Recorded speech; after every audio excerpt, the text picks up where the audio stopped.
This is Tell Me What to Read, the podcast of Booktopia.com.au. I'm Nick Wasiliev, and today I'm sitting down for a special episode outside of our usual programming. We're currently in early March at the time of recording, but this podcast coincides with the announcement of the new program for the 2022 Brisbane Writers Festival, which turns 60 this year. To discuss the upcoming iteration of one of Australia's most exciting writing festivals, I'm joined today by Sarah Runcie, the CEO of the Brisbane Writers Festival since 2020. Her career, however, spans across the creative industries, government and not-for-profit sectors. Her professional experience includes policy and advocacy, communications and arts administration, and she's also been involved in the establishment of the Australian Books and Writers and the Parliamentary Book Club, whilst also working for the Australian Publishers Association. On top of that, she's also established the Australian Inclusive Publishing Initiative in 2016. Sarah, welcome to Tell Me What to Read. Wow, I'm so excited, and with such an introduction, I feel very flattered. Who is this person? Well, look, your reputation and your incredible achievements precede you, and it's incredibly awesome to have you here to discuss the Brisbane Writers Festival. And I'm so sorry to hear that as we go to air. Of course, it's a time where floods are severely gripping the Brisbane right now, and we hope everyone's doing safe up there. But unfortunately, floods have actually resulted in the launch for this program being cancelled. So I'm very sorry to hear about that. But hopefully we can do this incredible festival justice in this podcast, because it's a pleasure for us to be involved working with the Brisbane Writers Festival again. And before we dive into the upcoming festival, I'd love to first of all ask about what this festival means for you. You've been involved in this industry for years. You've seen many facets of books and publishing. Why is the Brisbane Writers Festival so special for you? Well, it's probably been the highlight of my career to be gifted the opportunity to steer Brisbane Writers Festival to its 60th celebration, which is this year. So it's actually the oldest continuous writers festival in Australia. And I feel very proud to be able to be involved in steering the festival to this really important moment in its history. And so what it means for me is, well, many things. Firstly, I've had the opportunity in coming to Brisbane to discover a city in a way that I would never have had the opportunity to do otherwise. And to discover it through its literature and its extraordinary arts and writing scene. And I feel really very proud of being able to have the responsibility of this festival and having it reflect what is really an incredible city, which is Brisbane. So it means a lot of things to me, and I hope it will mean a lot to the people of Brisbane, and that we do the city proud by presenting a program that is truly representative of a diverse and creative city. Yeah, it is amazing. It is amazing that you're celebrating 60 years this year. I think it's a fantastic achievement by the festival. And I actually want to ask you, because of, we were talking about it in, leading up to before we started recording. But I also wanted to, mention the values of this festival around kind of growing audiences' love for literature, and particularly telling that Queensland story and bringing those stories to life. To get to 60 years is a fantastic achievement. What is it about the Brisbane and the Queensland audience that has, ensured this incredible longevity for this festival? Well, I think part of it is really answered in kind of the origin story of the Brisbane Writers Festival. It was actually started in 1962 by local writers, and it was originally part of a festival called Warana, which was the precursor of what is now known as the Brisbane Festival. And the Warana Writers Week was started by writers and for writers. And I think actually how the festival has evolved over its 60 years is that it treads that line between being a festival for writers as well as being for readers. And some festivals are more for writers and some festivals are more for readers. But for Brisbane Writers Festival, I think we do both and do both well. So I think that balance has actually been critical to its longevity. That we have such a strong literary scene here is extraordinary. When you have a state that can call writers such as Melissa Lukashenko and Ellen Van Neerven and Alexis Wright, where they get to call Queensland their home, we are in a really quite extraordinary, we're in extraordinary company in terms of literary talents, not least of which also to mention, of course, David Malouf. Who is one of Australia's finest writers and indeed has written a lot of his work, novels and poetry that really reference Queensland. So there is that strong literary scene and that division that I think, well, not really a division, but that mix between being a writer and readers festival that I think Brisbane Writers Festival does particularly well. Yeah, I think so. The response that we've seen from years gone by has been incredible, and I love. Before we dive into the kind of talking about that, the actual examination of what's happening this year, it's interesting you talk about that longevity, because obviously the last couple of years, you started in 2020, and the world has changed a little bit since that. The world, particularly the festival, and I should extend this to the arts industry in general, has taken a lot of hits over the last few years with the onset of the COVID pandemic. But we are optimistic that this year we can return to some sort of sense of normality with the festival. What has been some of the challenges over the last few years with connecting writers with the Brisbane reading public? And how have you been able to adapt the festival for this year? Well, look, it's been a very challenging 2 years for everybody in the arts sector. I don't think that needs to really be said. I think everybody knows that it has been challenging actually everywhere, I think it's fair to say. But it's been particularly difficult with the Brisbane, with writers' festivals and live events and so on. And it has been a huge challenge for us financially. Obviously, we haven't had box office, for example. We haven't been able to connect with audiences in the way that we would want to. So really, a lot of what we're doing to a certain extent now is rebuilding our audience in Brisbane and elsewhere. But also, I would have to say, and without sort of being, too Pollyanna-ish, there has also been advantages. We did have the moment whereby we could ask ourselves, what does Brisbane Writers Festival mean to Brisbane? What can we do more of or better? How can we deliver things differently for our audiences? And in a way, COVID did provide that opportunity to rethink.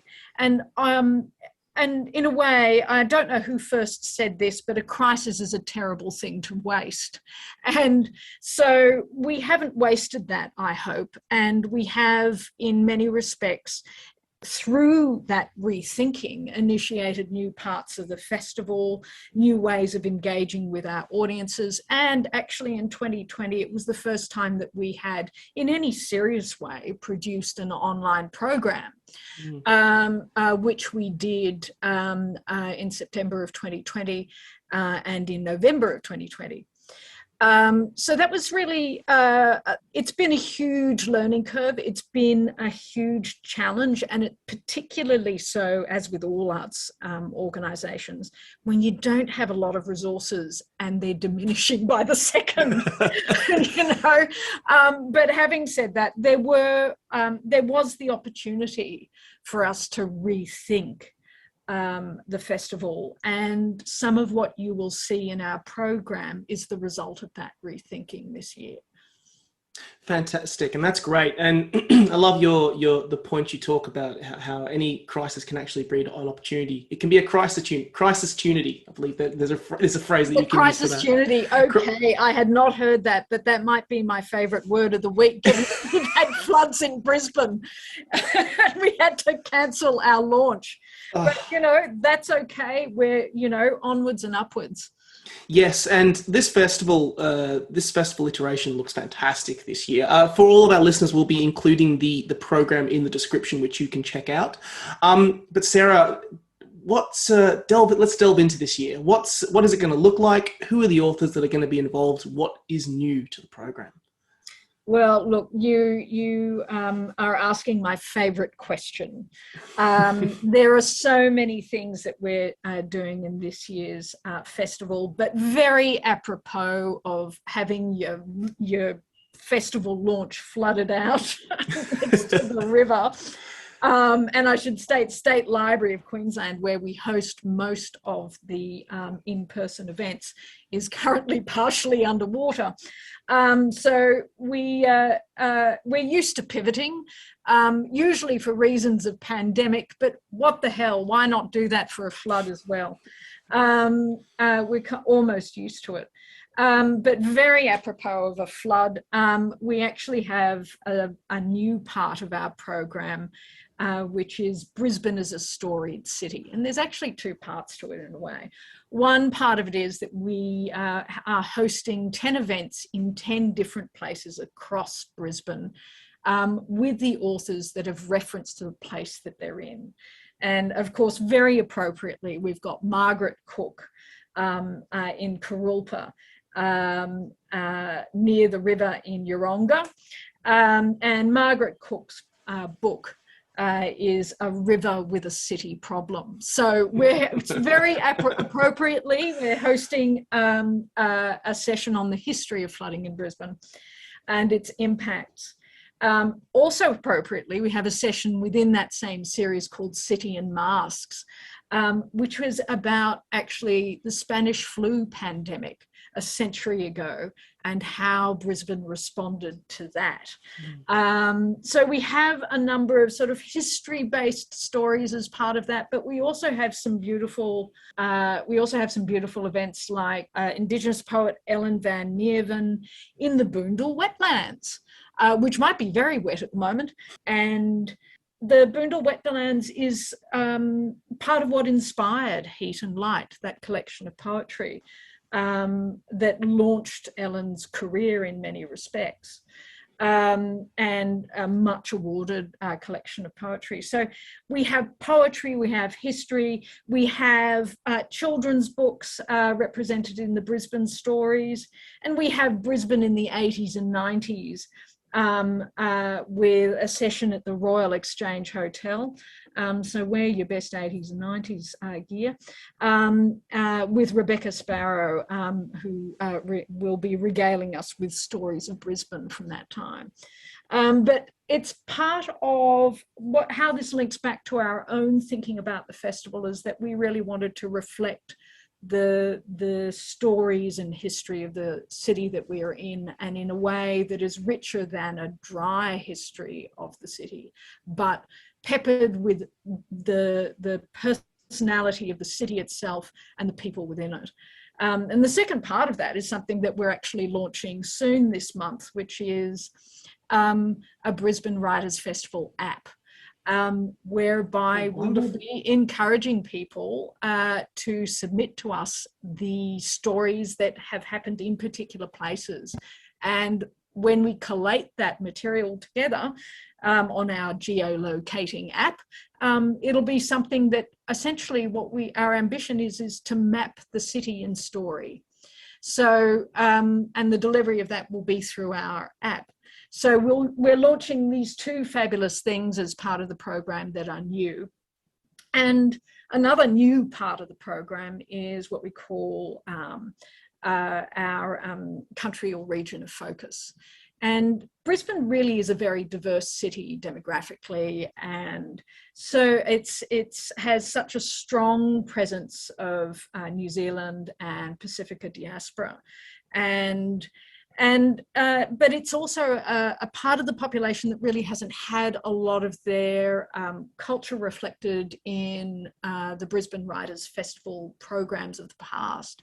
So we thought this was a great opportunity to launch something that really brought together writers from Aotearoa, New Zealand and Pacifica, And I'm so excited to say we have over 30 authors from that region coming to Brisbane.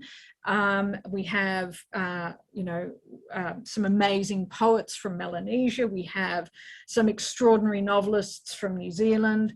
And there are so many highlights. I mean, it's almost like trying to choose your favorite child to say which are your highlights. But we're particularly lucky to have Christine Lunans coming to the festival. And Christine may be known as actually the author of the book that formed the basis of Jojo Rabbit, which Taika Waititi adapted for screen. So Christine is part of the program. We have other amazing authors like Pip Adam. We have J.P. Pamari, who actually is part of that diaspora and famous, successful crime writer. And so many more will also be online as well as part of our kind of new hybrid model. So I think that'll be a really exciting program. And then another element of the program that really came out of something that I discovered in coming to Brisbane, and that was how strong the art scene is here. And so it seemed appropriate to look at ways in which in our 60th year we could engage with other art media. And so we have a focus called The Art of the Book, and it includes everything from an exhibit on concrete poetry in the State Library of Queensland through to an exploration of contemporary art practice in publishing with the launch of a particular project called Tender. So we have, I like to think, something for everyone, not least of which is in our program, a Bluey picnic, because it wouldn't be Brisbane without Bluey. So we've got lots of, I think, fun events and a broad variety of, literature represented. Wow. I could honestly listen to you talking about the upcoming festival forever. But I love the particular thread that is kind of really starting to emerge in some of the offerings that you've provided, like the idea of telling Brisbane's story through stories, actually making use of the incredible physical spaces and the places and the authors that have come out of that. Honestly sounds very refreshing, and something, considering that how much of a dynamic space Brisbane is something that just sounds makes me want to go there and find it out for myself, which sounds incredible. In the event that someone cannot go there, you've mentioned that there is obviously a hybrid festival. If you are someone like me who is stuck in a very rainy Sydney and cannot make it to Brisbane, what other options are available to check it out online? Well, we're very fortunate to have some wonderful online programs. So, of course, we will have elements of our main festival and Country of Focus all online. And some of those highlights in terms of Country of Focus will include wonderful poet Tusiata Avia and our own Maxine Beneba-Clark in conversation. They're two tremendous writers, and Tusiata has written an extraordinary collection of poetry called The Savage Colonizer, which I think very much speaks to many of the themes that we have within our own First Nations writing at the moment. And Maxine Beneba-Clark really is such an extraordinary and versatile writer, and having those two writers in conversation is quite special. And it's actually something that I want to do more of and have sought to encourage within our own program, which is to have writers in conversation with writers, because I think that you can often get some really interesting insights into creative work when you have that conversation. Other highlights include two series that we're doing this year, one of which is the author-editor series that we're doing in conjunction with the Institute of Professional Editors. And that's a great program in which we actually really examine the process between editors and writers.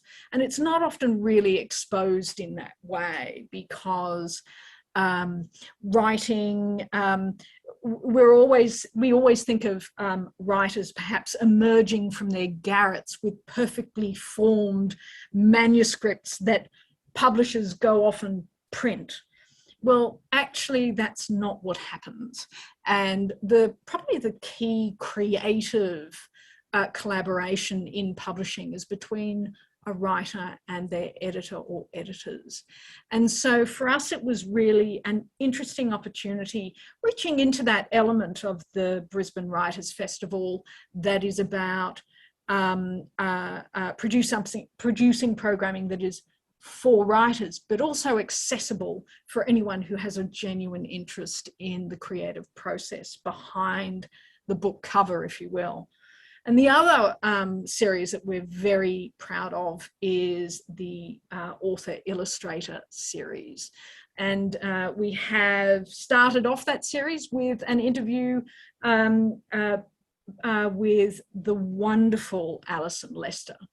And we have amongst the delightful interviewees that we will be dropping an episode each month of, as with Author Editor series. We will be including in that series over the year wonderful author illustrators, including Sean Tan, Matt Otley, Curly Sanders, really a host of truly talented Australian author illustrators, and one Kiwi in there, Gavin Bishop, who has been an author illustrator for well over 30 years in New Zealand, has done some really beautiful work. And so I'm very proud to be able to present a lot of these writers that haven't been really on Australian readers' radar before, but do produce such beautiful work. Yeah, I love that you're starting to talk about these two series, because I did want to ask you about them a little bit more in a bit more detail, if I could. Because first of all, these are running throughout the year. This is not just during the festival itself.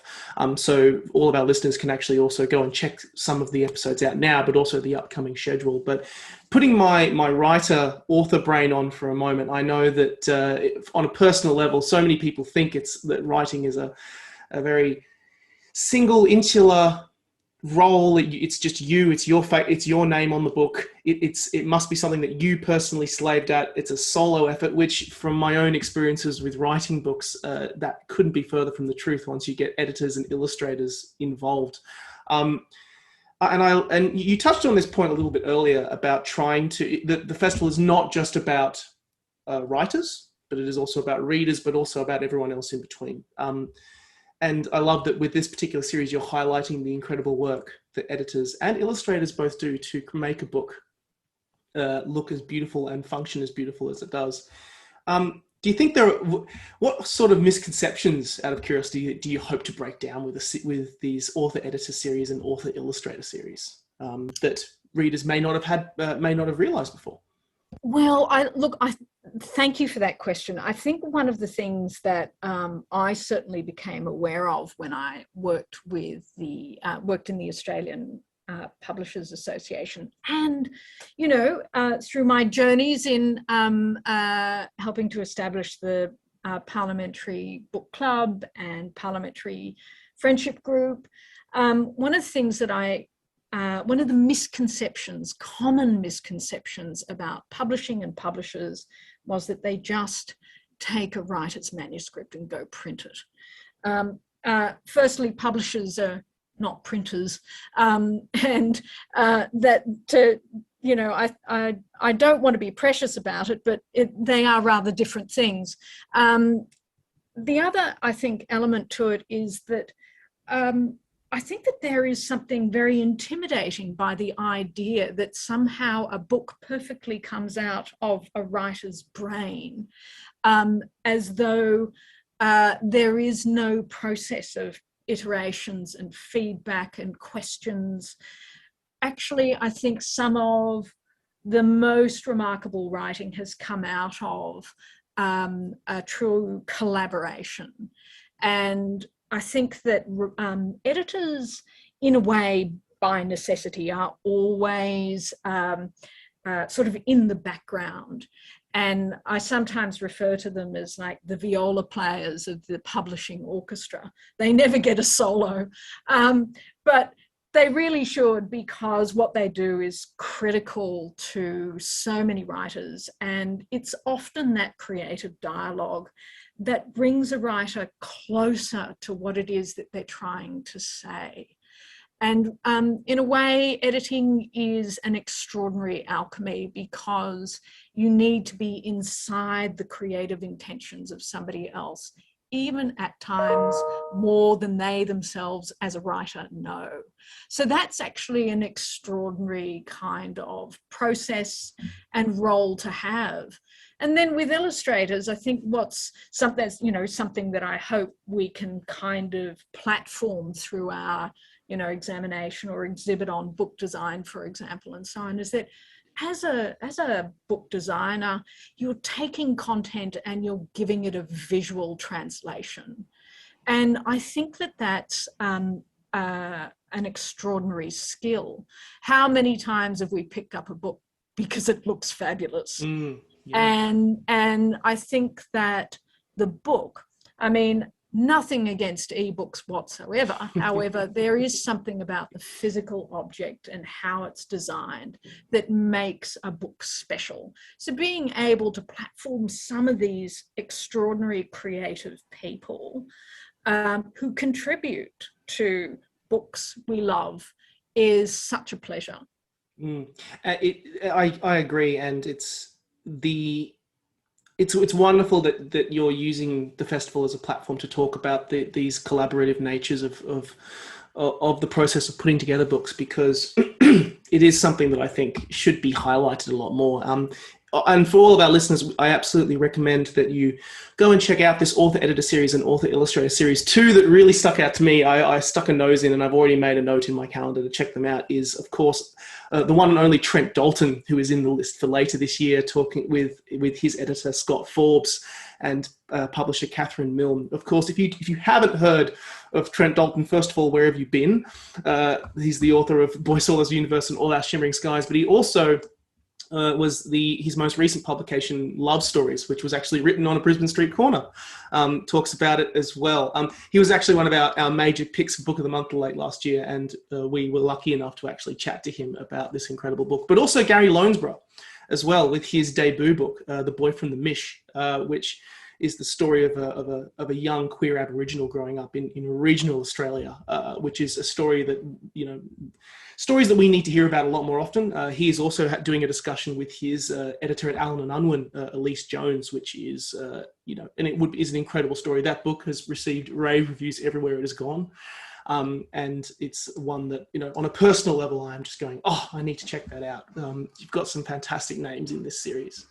I actually also want to ask you about the actual physical festival itself as a kind of a final point, because you've also announced this year that patrons can also become a festival friend. Yes. Can you tell us a little bit more about that? Indeed. Well, look, we'd love to have more friends just in general.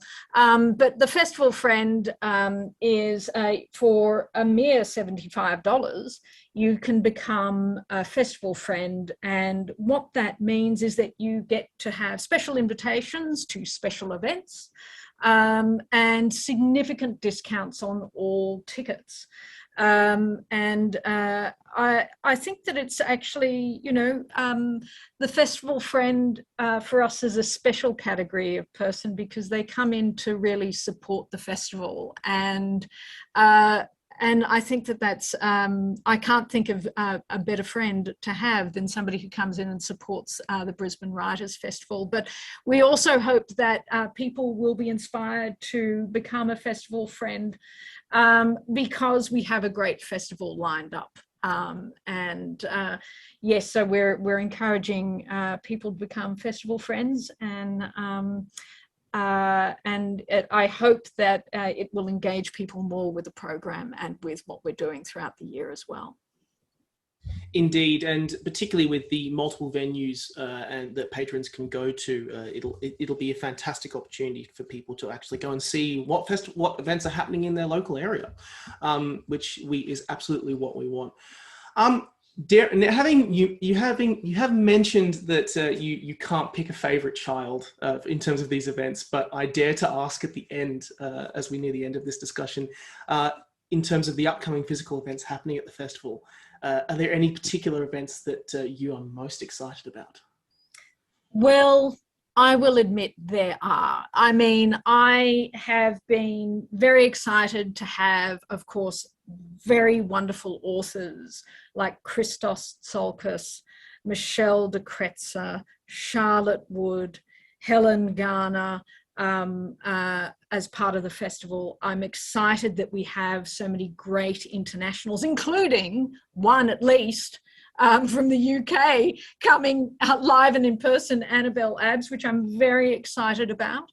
I think that we have an incredibly strong First Nations focused program, and I'm excited for some of the new things in there, like Couple with an Elder series. There are just some wonderful people that we get to have conversations with. And so there are strong elements across the program in terms of international speakers, including, I should really say, on our opening night, Abdul Razak Gurna, who last year won the Nobel Literature Prize. So a Nobel laureate to open the festival is no small thing. He'll be streaming into the festival venue, the State Library, on our Tuesday night. But I think there are two events that I'm particularly looking forward to. One of which is what I like to think of as the literary smackdown event of the year, literary deathmatch. And if you know, the concept of which is kind of loosely Shark Tank, but for writers. And we've got some amazing judges. We've got our very own Benjamin Law, one of Brisbane's favourite sons, but also a curator of this year's festival. We have the wonderful Reuben Kay as a judge, and Hope One from the Hot Brown Honeys. So that's going to be a very fun evening, and I think that, and it's the first time that we've actually run Literary Deathmatch, and it is I think something that I'd like to see as part of the festival each year. But and we're also hosting that in a special location in Brisbane, the Princess Theatre, which is recently reopened and is a beautiful, beautiful venue. But in addition to that, I'm very excited to be bringing across from Wellington the most fabulous spoken word poetry collective there is, called Show Ponies. And Show Ponies, I mean, when I try and explain what they do, it's a bit like if Dylan Thomas and Beyonce had a love child in Vegas. You get somewhere in the glitzy, glamorous, but deeply poetic vicinity of Show Ponies. And they have innovated on spoken word poetry in a way that only somebody from, I suspect, Wellington could, whereby, amongst other things, they kind of do a makeover for their spoken word poets and give them, amongst other things, backup dancers. So that is something that you really have to see. So I'm excited about Literary Deathmatch, and I'm very excited for the 4-night run that Show Ponies will be having at Metro Arts in West End in Brisbane. Oh, wow. Yes, please. Sign me up right away. I could talk to you all day about this incredible festival, but I know that you are incredibly busy and you have people to see and places to go to get ready for the festival. So I'll finally finish by saying, first of all, that it runs from the 3rd to the 8th of May. And for all of our listeners who are interested, where can they get tickets and find out more information? Oh, please visit our website, bwf.org.au, and you will see all the information that you need come the 2nd of March. Sarah Runcie, Director of the Brisbane Writers Festival, it has been a pleasure chatting with you today. It's been an absolute pleasure, and thank you. So as mentioned, for all of our listeners, the Brisbane Writers Festival runs from the 3rd to the 8th of May, and you can check out the program schedule and book tickets for the upcoming festival in the description below of this podcast, or, as Sarah mentioned, head to bwf.org.au. It's an incredible festival. You should definitely check it out. Stay tuned for our final episode of the week on Friday, where we sit down for a conversation with Erin Barnett, author of Endo Unfiltered, in conjunction with the launch of Endo Awareness Month. Thanks for listening, and never stop reading.